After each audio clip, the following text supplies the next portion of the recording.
অনেকে রোজা রাখে কিন্তু নামাজ পড়ে না, তাদের সম্পর্কে কি বলবেন?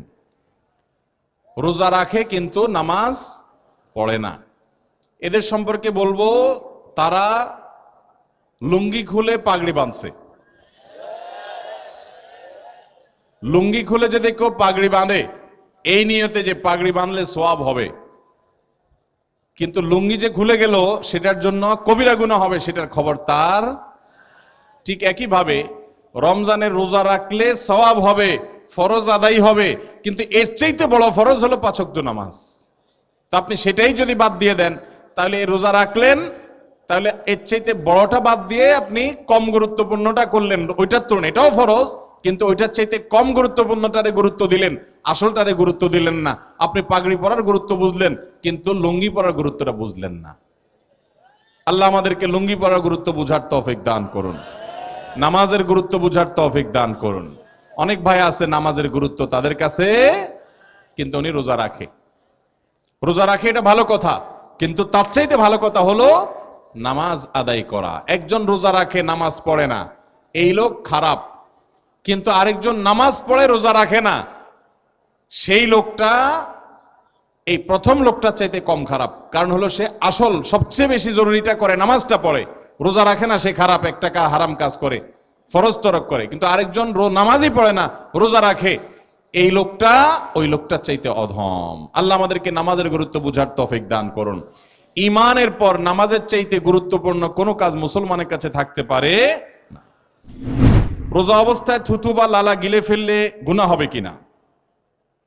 রোজা অবস্থায় অনেক সময় আমাদের মুখে থুতু আসে, লালা আসে, এটা যদি আমরা গিলে ফেলি রোজা ভাঙবেও না, গুনাহ হবেও না।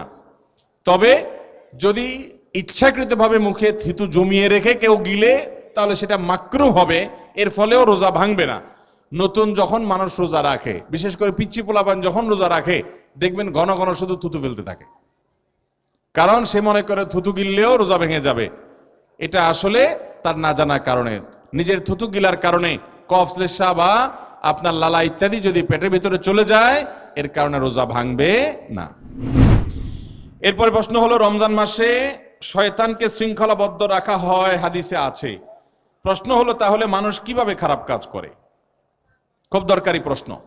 আল্লাহ তাআলা রমজান মাসে শয়তানকে শৃঙ্খলায় আবদ্ধ করে রাখে, হাদিসে আসছে, অথচ রমজান মাসেও মানুষ শয়তানি করে কি করে না? তো শয়তান যদি আটক থাকে মানুষ আবার শয়তানি কেমনে করে? এ হলো প্রশ্ন। এই প্রশ্নের উত্তর হলো, ভাই শয়তানের কারণেই শুধু খারাপ কাজ মানুষ করে, ব্যাপারটা সেরকম না। আল্লাহ তাআলা কোরআনে কারিমে বলেছেন সূরা ইউসুফের মধ্যে, ইন্নান নাফসা লাআম্মারাতুম বিসসু, নিশ্চয় মানুষের ভেতরে যে প্রবৃত্তি আছে এই প্রবৃত্তি মানুষকে খারাপ কাজের দিকে নির্দেশ করে। অতএব শুধু শয়তানেই আপনাকে শয়তানি করতে বলে তা নয়, আপনার ভেতরকার মন বা প্রবৃত্তি যে আছে সেও আপনাকে খারাপের দিকে তাড়িত করে। আর দ্বিতীয়ত, একটা ফ্যানের সুইচ বন্ধ করার পরও কিছুক্ষণ ঘুরে শয়তান রমজানের আগে যে ডোজগুলা দিয়ে গেছে ওই ডোজগুলা আরো কিছুদিন অ্যাক্টিভ থাকে। তো যার কারণে অনেক লোক শয়তানি থেকে বাঁচতে পারে না। আবার অনেক উলামা ইকরাম বলেছেন যে এখানে নবী সাল্লাল্লাহু আলাইহি ওয়াসাল্লাম যেটা বলেছেন এর মানে হলো মেইন শয়তানকে শৃঙ্খলাবদ্ধ করা হয়, এর চেলাগুলা সেগুলা বাইরে থাকে, ওই চান্সে তারা কিছু শয়তানি মানুষকে দিয়ে করায়।